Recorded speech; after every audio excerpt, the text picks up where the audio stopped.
Rubén, buen día, buen domingo, bienvenido. Bueno, buen domingo para todos. Muchas gracias, Víctor Hugo.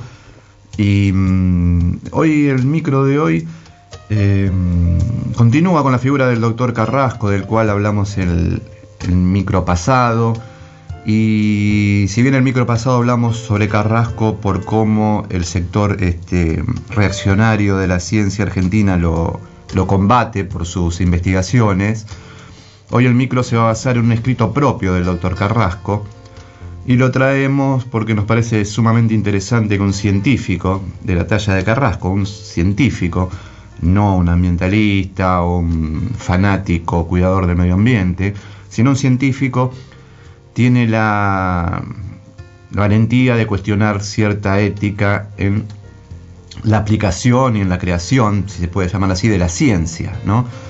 Como en un micro anterior, contamos con la presencia del ingeniero agrónomo Martínez, jefe del INTA, sobre todo porque nos pareció muy importante que un ingeniero agrónomo pueda volcar ciertos conceptos no muy acostumbrados a escuchar de la boca del grueso de los ingenieros agrónomos. Hoy este escrito de Carrasco se viene a poner un poco a la par de algunas cosas que nosotros venimos diciendo siempre acá, pero lo dice un científico. Y el escrito del doctor Carrasco se llama, para ir entrando en tema, La ciencia es un loco que ya mató a Dios, ¿no? Y nos dice que por primera vez en la historia los seres humanos ya se encuentran técnicamente habilitados para intervenir el genoma, ¿no? La cadena de genes que componen a los seres vivos, alterándolo, modificándolo, agregando, retirando información, ¿no?, de esta base genética de estos organismos vivos. Y él dice que estamos ante un salto revolucionario de imprevisibles consecuencias, ¿no?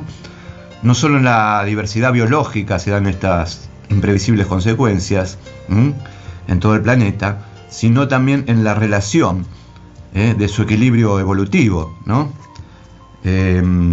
Bueno, el discurso científico, dice Carrasco, que legitima el uso de los organismos genéticamente modificados, o le podríamos llamar los transgénicos, pertenece este discurso de la ciencia esencialmente a la biología molecular, por ser el cuerpo de conocimiento, ¿no?, que permite la manipulación, muy buena palabra, manipulación, de la estructura de los genes con el objeto de producir cierto efecto deseado en los organismos, ¿no? Pero el marco teórico de esta investigación, de la que produce los organismos genéticamente modificados, los transgénicos, no está en condiciones de decirnos acerca de las modalidades de su uso, ¿no?, ni de los efectos colaterales que tienen estos organismos modificados genéticamente en un laboratorio. No nos dice nada la ciencia sobre los efectos colaterales que tiene esto sobre la salud y sobre el medio ambiente, ¿no? La ciencia le da para adelante y quien se oponga será visto como un subversivo del progreso, ¿no? Nos estamos ahorrando, dice Carrasco, la reflexión social capaz de determinar si vale la pena aplicar esta tecnología, si es deseable alterar los tiempos evolutivos naturales de las especies y si estamos dispuestos a violar el derecho de la naturaleza introduciendo cuerpos extraños en ella, ¿no? Qué científico rompequinotos ¿no? Que se pone a pensar que estamos violando el derecho de la naturaleza introduciendo cuerpos extraños a ella. Bien, en los años 70 comienza la manipulación genética de estos organismos vivos, justificada en el hambre de cientos de millones de seres humanos en el mundo, ¿no?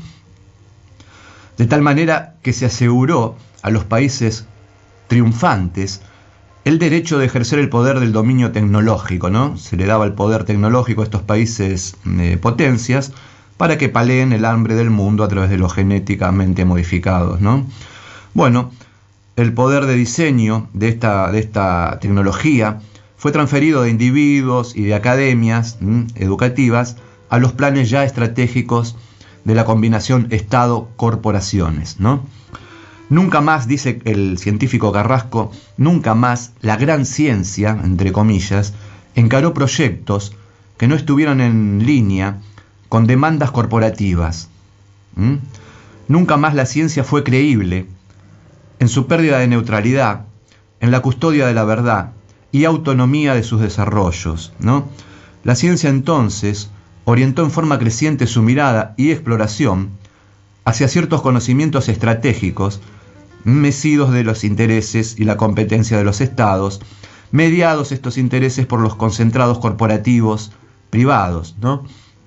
Bueno, desde entonces cada vez más difícil es encontrar desarrollos de investigaciones que no estén previamente enmarcados, estos desarrollos, en megas proyectos tecnológicos asociados a ese mercado económico global, ¿no?, que manda hoy en el planeta. Bueno, la introducción de estos transgénicos, de estos organismos genéticamente modificados, que puede aparecer como una técnica promovida por la curiosidad individual o como un paso en la aventura humana por dominar la naturaleza, no es sino un instrumento de control territorial, económico, político y cultural que ha neutralizado al pensamiento crítico de tantos y tantos científicos y políticos también, ¿no?, que son los que aceptan de brazos abiertos esta tecnología. Carrasco se pregunta en este escrito si los transgénicos alimentarán al mundo, ¿no? Bueno, dice que la revista Nature, Naturaleza, la revista prestigiosa a nivel mundial, abordó esta pregunta en pleno debate sobre los efectos de la contaminación de los agrotóxicos, ¿no? Y esta revista, en su editorial de julio del 2010, describió el fracaso de los transgénicos, de los organismos genéticamente modificados, aludiendo que no habían servido para disminuir el hambre, que despertaron una percepción social negativa sobre la privatización de los territorios, ¿no?, cómo se concentra los territorios para producir este tipo de organismos genéticamente modificados, ¿no? También despertaron en la ciudadanía esta percepción de la contaminación ambiental, el agotamiento de los suelos y de los recursos hídricos, ¿no? Y dice la revista que la causa del hambre en el planeta no es por falta de alimentos, ¿no?, sino por la pobreza, por la desequilibrada distribución de la riqueza, ¿no? En el mundo de hoy se calcula que hay 170 millones de hectáreas sembradas con transgénicas, con especies transgénicas, de las cuales casi la totalidad de estos millones y millones de hectáreas corresponden nada más que a 5 países, que son Estados Unidos, Brasil, Canadá, India, y a que no adivinan quién es el quinto, ¿no? Bien, a la demostración del impacto ambiental sobre el suelo, flora y fauna de los tóxicos usados en estos territorios, se agregan los efectos indeseados sobre la salud de la población y, más recientemente, las limitaciones de la seguridad biológica implícita en el procedimiento de crear organismos genéticamente modificados, ya que se ha demostrado que no hay equivalencia alimentaria entre transgénico y no transgénico. Quiere decir que no está demostrado que los transgénicos tienen la misma capacidad alimenticia que las semillas creadas por la naturaleza, y tampoco está demostrado que comer transgénico, consumir transgénicos, no afecte la salud humana, ¿no? Bien, el agravamiento de esta situación, dice Carrasco, en los países productores parece un hecho, ya con la llegada al mercado de las nuevas semillas, ¿no?, a donde se amuchan, por así decir, estas modificaciones genéticas que exigen otro tipo de herbicidas para compensar la progresiva impotencia que tienen estos organismos, debido a la resistencia de las malezas y al descenso del rendimiento por agotamiento de suelos. Entonces hay que hacer nuevas semillas, mucho más agroquímicos. El negocio global de alimentos, dice Carrasco, el negocio global de alimentos agota los recursos no renovables por cuenta y necesidad de un modelo depredador que necesita el control de toda la cadena productiva, ¿no?, para ejercer la hegemonía y asegurar su rentabilidad, ¿no? Este es un sistema de saqueo, dice el doctor Carrasco, e iniquidad que no contempla el bien común o la felicidad del pueblo, que destruye la vida, destruye la naturaleza, la autonomía y que genera más hambre, ¿no?, y exclusión. No hace falta ser muy sabio para darse cuenta que genera más hambre si estamos sembrando todos nuestros campos con la soja transgénica, que no va a parar principalmente al estómago humano, sino al estómago de los automóviles y al estómago de los porcinos de China y de Europa, ¿no? Bueno, ninguna de estas técnicas de los transgénicos contempla la incidencia de los cambios que la tecnología introduce en la estructura del material genético de los seres vivos, ¿no? Ninguna contempla, ¿no?, los efectos secundarios. Menos aún contemplan estos efectos secundarios en las nuevas técnicas de laboratorio, como la biología sintética, que pretende transformar a las plantas en fábricas de productos naturales o sintéticos, ¿no? Como ser plásticos. Habría que ver qué pensaron los muchachos para que una planta se transforme en fábrica de plástico, ¿no? Bien, la tecnociencia biológica, ¿no? Con bastante, ironía, lo dice Carrasco, la tecnociencia biológica promueve la idea de que el genoma, humano o no humano, es un conjunto de piezas inertes, ocultando de este modo lo que es realmente el genoma, ¿no? Es un sistema integrado y complejo de regulaciones, con reglas adquiridas durante millones de años de evolución, que tienden a mantener un equilibrio conservador. La liviandad con que la biología experimental y la biotecnología, impregnadas por el mercado económico, conciben estas técnicas de manipulación, según Carrasco, es francamente incomprensible la liviandad que usan, ¿no? Dado los datos que ya tenemos disponibles, ¿no? Sobre la limitación de nuestro conocimiento sobre esto y sobre la complejidad del funcionamiento del genoma, ¿no? Bien, la modificación genética experimental de nuevas variedades lanzadas en la naturaleza violenta el tiempo evolutivo, viola la dinámica de los ciclos naturales de la vida de las plantas. Por lo tanto, en el marco de los ecosistemas naturales donde se insertan, los organismos transgénicos son verdaderos cuerpos extraños, afectan la naturaleza de forma irreversible e impredecible. Estas nuevas tecnologías, según el doctor Carrasco, pueden ser exitosas en lo inmediato, pero también puede ser un fracaso y un peligro en el mediano plazo. Y acá dice algo muy interesante Carrasco, ¿no? Y dice que en la defensa que se usa de este virtuoso, entre comillas, avance tecnológico, ¿no? En la defensa de este virtuoso avance tecnológico no hay nada más perverso que recurrir a la autoridad de la ciencia, descartando de antemano la sospecha de daño, desoyendo la noción de incertidumbre que está presente en el principio precautorio, ¿no? Siempre recordamos nosotros que escribimos un artículo denominado Los que saben son los técnicos, y que, como acá bien dice Carrasco, se atreve a cuestionar la autoridad de la ciencia, sobre todo en su parte ética, no técnica, ¿no? Para ir cerrando ya, el escrito de Carrasco dice que el actual productivismo tienta a los varones de la tecnociencia a legitimar tecnologías acríticamente, o sea, sin ningún tipo de crítica, ¿no?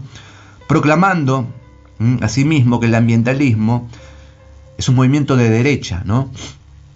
Conservador. Otros más sinceros, como Federico Trucco, que es CEO de Bioceres, de INDEAR, o Néstor Carrillo, capo del Instituto de Biología de Rosario, esta gente sostiene que el progresismo, el ambientalismo, ataca por ignorancia la tecnología de los transgénicos, ¿no? Lo que ellos silencian, dice Carrasco, es que con los criterios de comprobación que ya disponemos, lo que es aceptable en los laboratorios es muchas veces intolerable para el medio ambiente y la salud humana, ¿no? Bien, subordinada al mercado, ¿no? Subordinada al mercado, la ciencia tiene cada vez menos preguntas que apunten a desarrollar conocimientos para el bienestar y la felicidad humana, a la vez que atiende necesidades superfluas o suntuarias a las que muchos jamás tendrán acceso. La ciencia contemporánea hace añicos el valor simbólico de convivir con lo natural. La ciencia contemporánea hace añicos el valor simbólico, y nosotros podríamos agregar real, de convivir con lo natural, aportando imitaciones más manipulables, en su afán de controlar la evolución, sin saber casi nada acerca de su devenir, ¿no? La velocidad de las propuestas del cambio tecnológico amplían indefinidamente la frontera de lo posible, pero reducen al mismo tiempo el campo de lo razonable, introduciendo de este modo un espacio enorme, desprovisto de sentido, ¿no? Y Carrasco termina diciendo algo interesante, que la desobediencia epistémica, a ver si lo podemos entender, la desobediencia epistémica es la estrategia para la guerra de descolonización que tenemos que dar. ¿Y qué quiere decir con esta desobediencia epistémica? O sea, no quedar subyugados por el discurso de esta tecnociencia que nos quiere vender que está creando un planeta más maravilloso porque lo está haciendo en los laboratorios. Y para cerrar con nuestra pequeñísima reflexión, no, queríamos decir que es muy reconfortante para nosotros, ¿no? Saber que hay científicos que piensan como los ignorantes, que seríamos nosotros, y a los que ponemos cierta mirada crítica sobre todo este desarrollo, ese otro modo de producir en los laboratorios, y en otros sectores también, ¿no? Como la megaminería, la energía nuclear. A nosotros se nos dice que por poner esta mirada crítica, los técnicos nos dicen de estos sectores que criticamos al modelo desde la ignorancia. El doctor Carrasco, que es autor de este escrito, entre otras cosas, es un ignorante que es profesor de embriología de la UBA, investigador principal del CONICET y director del laboratorio de embriología molecular. El doctor Carrasco de ignorante no tiene nada. Este es un científico, Carrasco, que se le escapó al sistema extractivista imperante hoy en día. Y por eso recibe los ataques de ese sistema, como lo que dejamos demostrado en el micro pasado, en donde el CONICET, escuchemos bien, el CONICET, entidad sacrosanta de la nación argentina, trabaja sobre todo en favor de este sistema de producir, de crear, que el doctor Carrasco cuestiona en este escrito, y este científico Carrasco es de estos científicos que decía que se escapó a este sistema porque prefiere honrar a la verdad antes que al lucro, ¿no? O sea que nuestro abrazo, Carrasco, a la distancia, y esperamos contar con la presencia de él en algún momento en Casilda para que nos venga a charlar un poco en algún ámbito de esta ciudad. Jugado y arriesgado, ¿no? Así le va. En su posición, pero bueno, el que no se juega tampoco muestra dónde está parado. El resto necesitamos señales, alguien que haga que se transforme en un punto de referencia, ¿no? Ante esta diversidad de criterios y del manoseo y del ninguneo que tenemos actualmente. En fin. Perdón, parece que tratamos a estos seres humanos como Carrasco como tratamos a las semillas que generamos, ¿no? La manipulamos, sí señor. Gracias. Nos estamos encontrando el próximo domingo, Rubén. Muy amable, gracias. Buen fin de semana. Esto fue Conciencia Solidaria.